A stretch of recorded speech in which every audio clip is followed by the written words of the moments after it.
৪১ বছর বয়সী রোনালদোর ক্ষেত্রে বলা হয়েছিল বয়সটা কোনো ব্যাপারই না, রোনালদো এখনও ফিট আর ১০ জন ফুটবলারের থেকেও।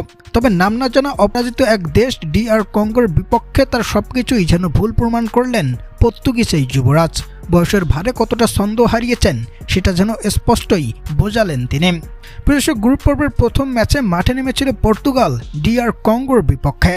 বলা হয় ২০২৬ বিশ্বকাপের অন্যতম দাবিদার নাকি রোনালদোর পর্তুগাল। তবে র্যাঙ্কিংয়ের তলানিতে অবস্থান নেওয়া পুস্কে একটা দল DR কঙ্গো, তাদের বিপক্ষেই অপ্রত্যাশিত ড্র করেছে পর্তুগাল, যেখানে ম্যাচে একেবারেই স্পষ্ট ছিল রোনালদোর বয়সের ভারে ছন্দ হারিয়ে ফেলার বিষয়টি। মাত্র ৬তম মিনিটে জোয়াও নেভেস গোল করে দলকে এগিয়ে নিলেও প্রথমার্ধের শেষের দিকেই সেই গোল ফিরিয়ে দিয়ে সমতায় ফিরেছে DR কঙ্গো। যাদের বলা হয় চলমান বিশ্বকাপে হট ফেভারিট দল, সেই তারাই নাকি ডুবল পুস্কে কঙ্গোর মতো একটা দলের বিপক্ষে। ড্র করে পয়েন্ট ভাগাভাগি করে নিলেও যেন হারের থেকেও বড় কিছু বরণ করে নিয়েছে পর্তুগিজরা, যেখানে পুরো ৯০ মিনিট মাঠে থেকেও মাত্র ২৫ বার বল টাচ করেছেন রোনালদো, তবে করতে পারেননি কোনো সন্তোষজনক পারফরম্যান্সই।